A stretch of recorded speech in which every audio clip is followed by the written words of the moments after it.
I do remember that at some point my colleague, picked Instagram when she was said to have been missing. I think I repost. I cannot remember now, but I remember only for us now to get to hear that the lady has been gruesomely murdered, and it's really, really a sad situation. I'm lacking the right words to use to describe it. However, it's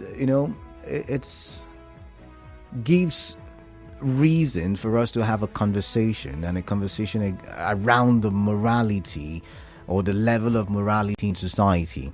And I want to look at it from the angle of our tertiary institutions, our schools. When they give you a certificate, they tell you that this person has been found to have fulfilled everything concerning character and learning, right?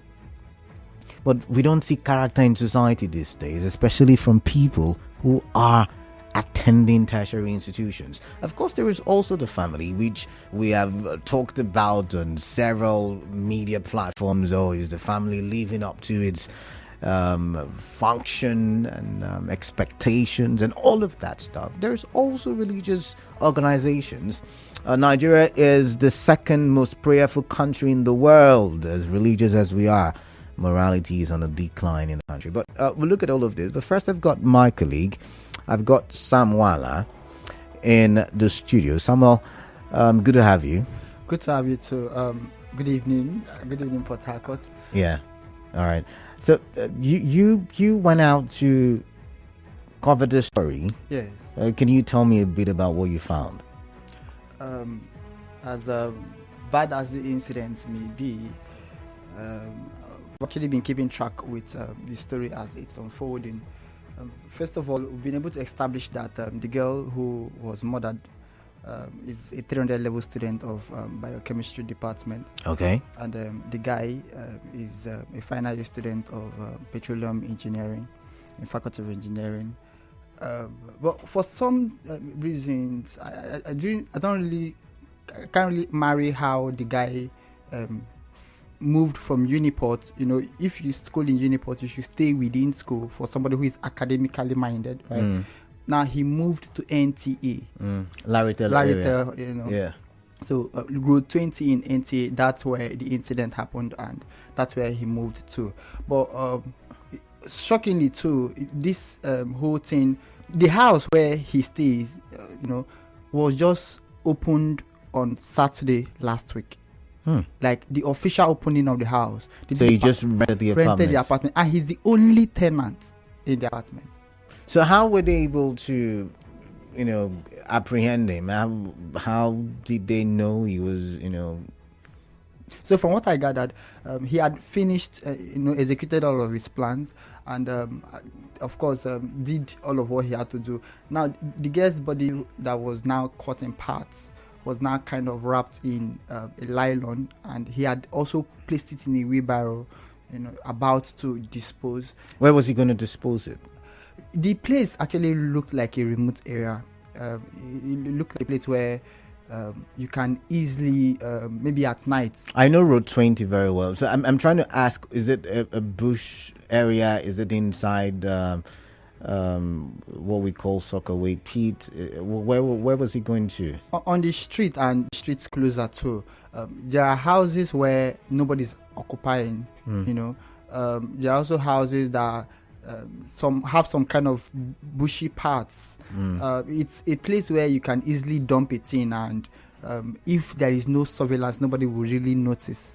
So he wanted to dump. He wanted to dump it so that the body will be found. Will not be found, and then the normal chair kind of scenario.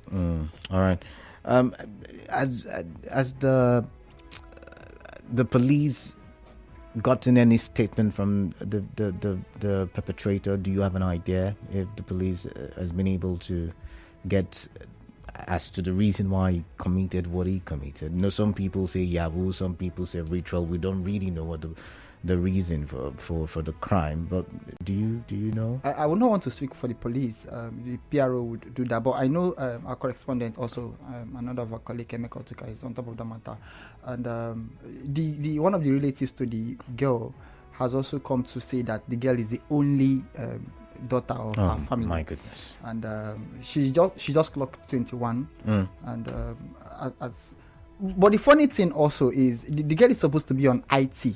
Yeah, I know about that. So yeah. if she's supposed to be on IT, it means that according to the missing report, she was last seen leaving, a place of IT.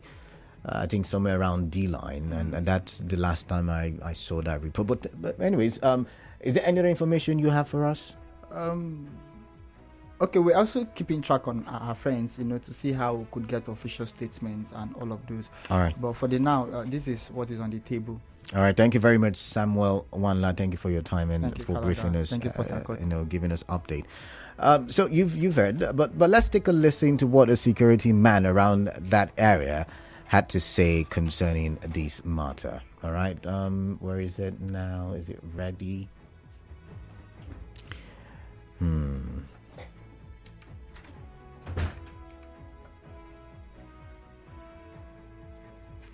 Just give me a minute there. I'm trying to look for the soundbite so we can, get some eyewitness reports or, people in that area to tell us what they saw and what they, suspect to have happened. All right. Let's see. Do I have it? Okay, it's not ready yet. Could this be it?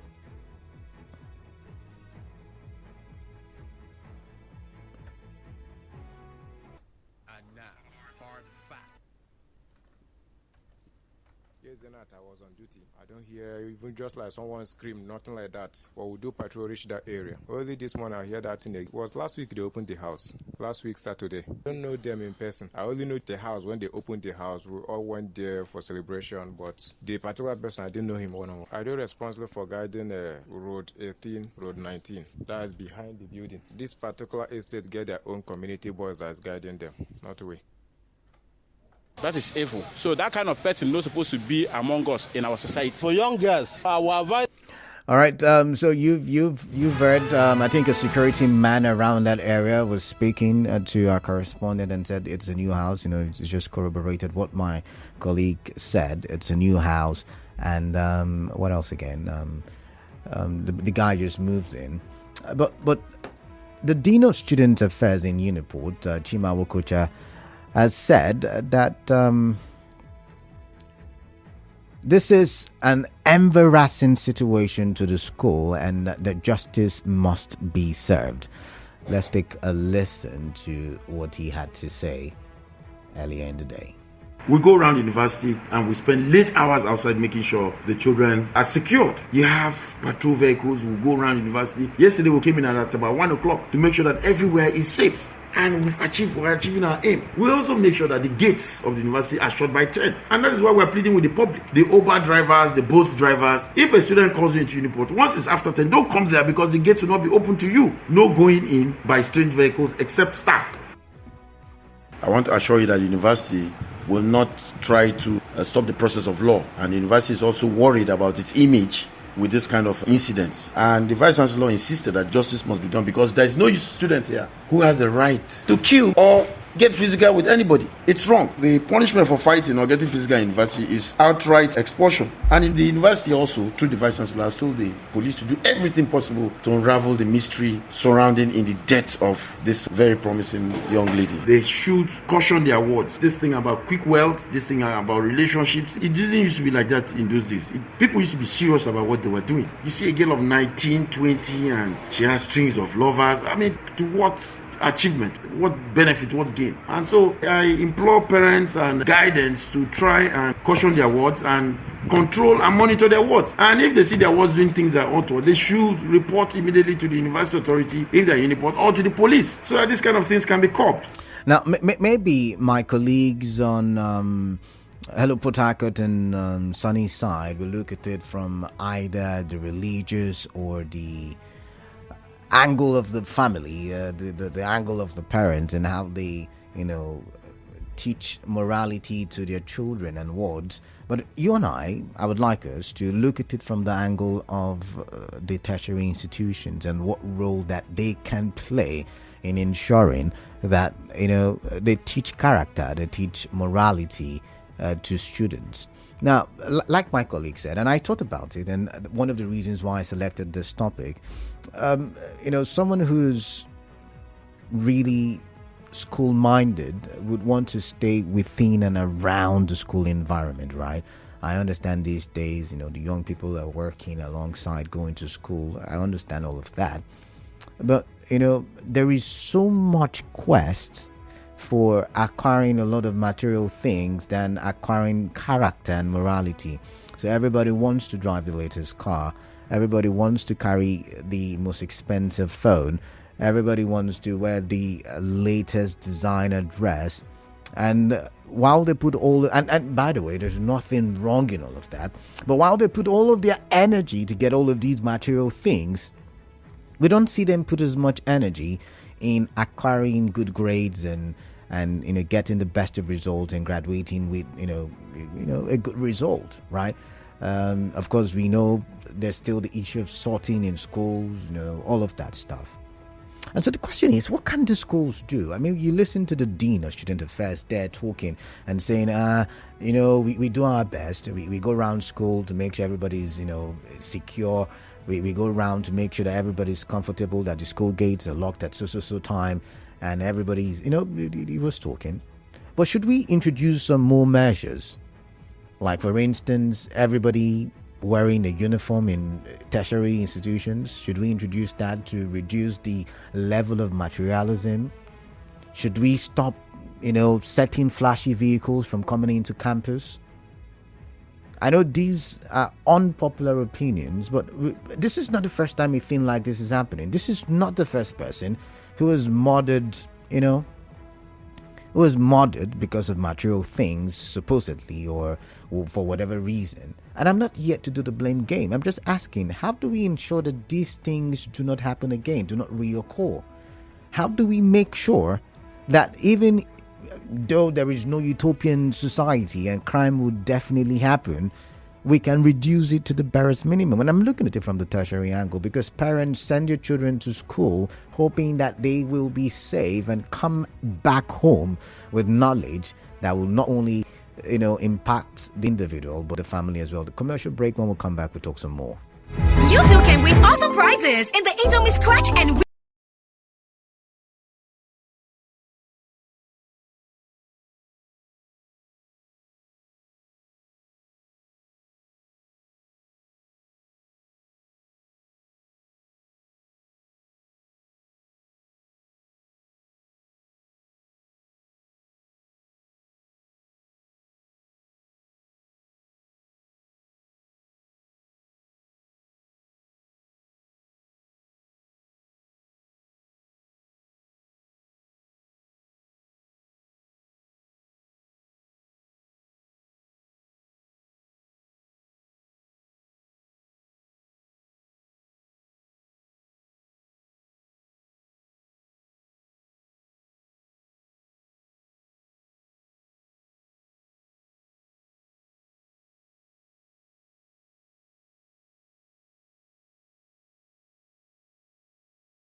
Remember, I'm looking at it from the tertiary institutions. Parents send their children to these schools to acquire knowledge that will impart their lives and the lives of the family members and even the society at large.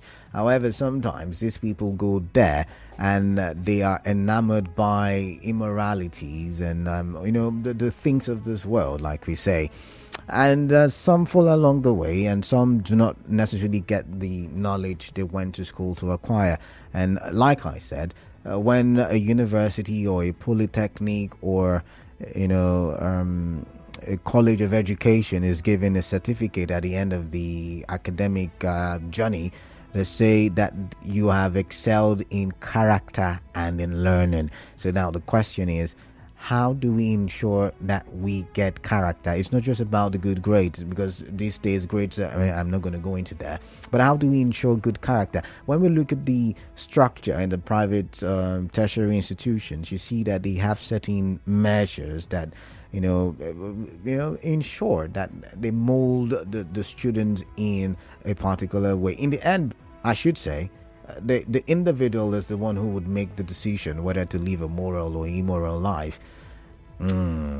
But amongst our youths these days, among our students these days, there is that desire to own the best of material things. And I'm asking, how do we, and it's not a bad thing, yet again, it's not a bad thing, I should emphasize that. But how do we get to the point where we ensure morals, we ensure good character? Should we, bring about uniforms in our schools, in River State, ensure that in RSU, a particular department is going by uniform, plain, nothing fancy, nothing extraordinary, no fancy cars in school allowed? I don't know. How does this work? But let's go to the phone line. 0817 923 0002 and 0817 923 0003. WhatsApp messages 0809 0306416. And maybe I should also ask, how are you reacting to this story? Because I do think I've lost my peace of mind. I mean, it's such a terrible... How do people kill people? I mean, anyways, back to WhatsApp platform. Let's see, what do I have there? This one says, good evening, Kalada. The only way to stop this menace is for the female students not to pay visits to so-called boyfriends. James from Bori. Is that even a possibility? But I mean, that's your recommendation. Thank you nonetheless. Robin is calling from HA. Let's take a listen to Robin. Robin, greetings to you. Yeah, hello, welcome. Yeah, welcome. Let's talk. You see, the story of Christina is one of those stories that are mind-blowing. Okay. One of my neighbors, my junior friend around, this morning was one who mentioned to me, and he personally knows it, because the young man is from Andoni. We were discussing, I will not say it here. But my concern about young women, material things are good, just the way you say it. There's nothing wrong about it. But this character and the attitude of people trying to live above their means is a problem. Most of these young women, if you see the family they come from, and then they come from, very humble, hand-to-mouth kind of family, probably. All right. But they want their children to be taught, to be schooled. But instead of these young women to go there and try to make their parents proud, they hold a young girl. I said there's... Shooting their rich. Go forward. Who cannot afford to afford it tomorrow? They have the money. All right. So young women should calm down. Stop going out of answers. Okay, Robin, thank you very much. Thank you very much. I don't think it's a thing about, I don't think we should blame the victims. I know this is a hard conversation to have, but I don't think we should blame the victims. I mean, there is someone who is killing. Don't you think we should, tell people to stop killing? But I've got George from Elime. George, welcome. Okay, good evening. I want to make 2 points. All right. I want to deal first morality in the society. graduate from school and we don't see the character in society. Let's go back to our nursery and primary school. How we are with disciplined. Okay. The discipline now. Teachers are not allowed to punish children for wrongs they have done. Okay. And students pass from nursery school with that same mentality to secondary school. They don't touch their primary school, pass them into university, and they get they are going to behave and they want to show up. Very much of it. I'm in my 40s, and I can tell you that in our own days, even your neighbor will tell you, kneel down when you do something that is wrong. But you go and discipline the child, and the mother will not come and fight you for discipline the child that did something wrong. Now, my second point is that hungry is a problem, especially for our sisters. Many of them are struggling to eat. Take cook up out of their life, you will see them become something else. George, do you really think this is an issue? Look at the of men that are hurting. You see frustration everywhere. Okay. So right. Let us try. All these churches opening branches. You say some factories, poultry, fish farm, anything, and we need to employ people. We should not wait for the government to do everything for us. All right, then. All right, thank you very much.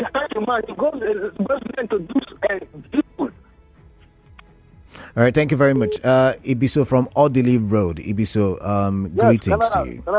Good evening. Good evening. Yes, good evening to you. About your topic on ground. You see, most of our children that we send to school, everybody want to meet up. You know, this life of, I'm just coming back from the headquarters. Oh, no. See, let me tell you one thing, I'm in Lagos. I travel to different areas in Lagos. The headquarters of Fake Language, the islands. You understand what I'm saying? I'm listening. Now, let me just talk about your topic. Everybody wants to meet up. For example, your name is Canada, and you're a girl in the university. My friend is going Canada. They don't put Canada complete. Canada, you're coming Canada. You know, the problem there is their parents. Some of them are farmers. Some of them are fishers. They are doing what they're supposed to do with their own little means. But these children want to live that luxurious life. Canada, by name, you're from Calabar or the riverine area. Yeah. You know how we do things. But this we don't meet up by all standards. So now I don't have much. Ibiso, I don't have much time. But let me. Can you hear me, Ibiso? So, I hear you. I don't have much time, but I want to ask you a question. Since everybody wants to meet up, do you think the school should give a neutral ground where everybody is, at the same level, like school uniforms, allowing flashy. The school, their own business is to admit you, your faculty, your dean will know you and everything. But now you want to pass a life that you want to meet up. That if you are not eating, if you are eating gari in the house, when you come to public, you say that I want to eat spaghetti or rice. The school come and stop you. I get that point. I get that, but that's food. Anyways, we'll continue this argument. I've got to go at this point. Ibiso, we'll continue. I'm sorry, I've got to go. I've got guests in the studio, and we've got to pay for some ads. When we do come back, we'll talk some more. Just stay tuned.